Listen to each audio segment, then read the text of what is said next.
Hello viewers. आज फिर से लाई हूँ एक बहुत बढ़िया कहानी। अवश्य ही आपको पसंद आएगी।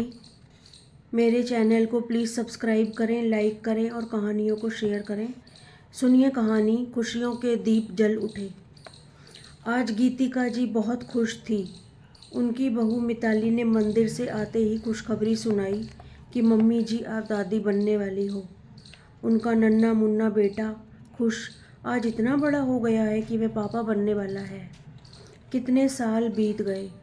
उसके पति के गुजरने के बाद तो मानो खुशियों ने इस घर पर दस्तक देना ही छोड़ दिया था। बड़ी मुश्किल से जतन करके, मेहनत करके उसने अपने दोनों बच्चों का पालन पोषण किया।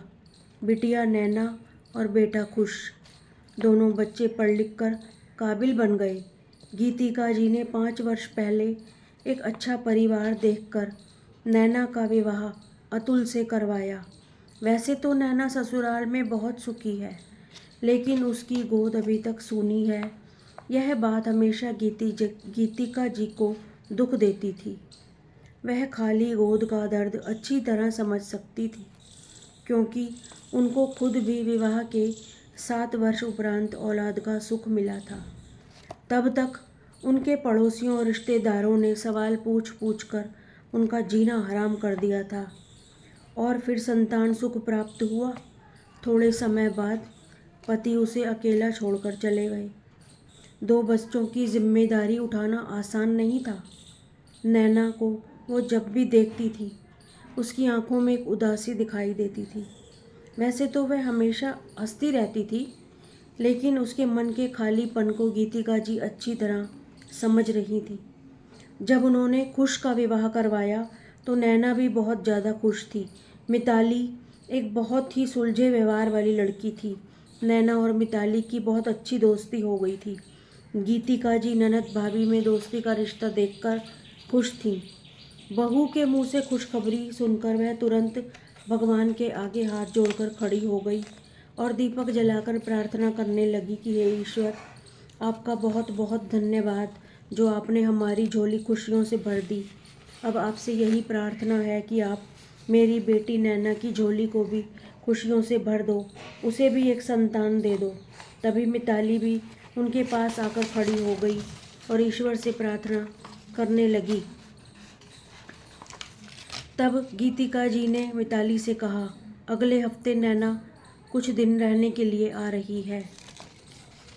मिताली यह सुनकर खुश हो गई। लेकिन सुबह होते ही डोर बेल सुनकर जैसे ही गीतिका जी ने दरवाज़ा खोला तो नैना को देखकर हैरान रह गई। नैना उनके गले लगकर रोने लगी। गीतिका जी घबरा गईं और कहने लगी, रो क्यों रही है नैना? कुछ तो बोल, मेरा दिल घबरा रहा है। नैना ने कहा, मम्मी, मेरी सासू माँ कह रही है इन 5 सालों में हमने बहुत इलाज करवा कर देख लिया, हम बच्चा गोद लेना नहीं चाहते। हमें अपने बेटे का ही खून चाहिए। गोद लेने पर न जाने वह किसकी संतान हो, कैसा खून हो। इसीलिए तुम चली जाओ, हम अतुल का दूसरा विवाह करवाएंगे। ऐसा कहकर नैना रोने लगी। मिताली ने कहा, यह तो बहुत गलत बात है। क्या अतुल जी कुछ नहीं बोले? उन्हें तो तुम्हारे साथ खड़े रहना चाहिए। गीतिका, मिताली और खुश सभी परेशान थे। उन्होंने तय कर लिया था कि अतुल के घर जाकर उनसे बात करेंगे। उन्होंने जाने की पूरी तैयारी कर ली थी, लेकिन तभी अचानक नैना को चक्कर आया और वह गिर पड़ी। उन्हें लगा कि नैना मानसिक रूप से बहुत परेशान है, इसीलिए उसे चक्कर आ गया है। खुश ने तुरंत डॉक्टर को फ़ोन करके बुलाया। डॉक्टर ने नैना को चेक किया और बताया कि यह तो माँ बनने वाली है। आप लोगों को पूरा इसका ध्यान रखना चाहिए। घर में खुशियों के दीप जल उठे। उन लोगों ने तुरंत नैना के पति और सास को फ़ोन किया। वे लोग भी तुरंत आ गए। सभी बहुत खुश थे। चारों तरफ खुशियों के दीप जल उठे और गीतिका जी ईश्वर का अनगिनत बार धन्यवाद कर रही थीं। वह इस बात से बेहद खुश थीं कि बेटी और बेटे दोनों के बच्चों को एक साथ देख पाएंगी और उनके साथ खुशी खुशी रह पाएंगी। अतुल और उसकी माँ वापस चले गए थे और मिताली और नैना खुशी खुशी आपस में बैठकर भविष्य के सपने सजा रही थीं। दोस्तों, आपको कहानी अवश्य पसंद आई होगी।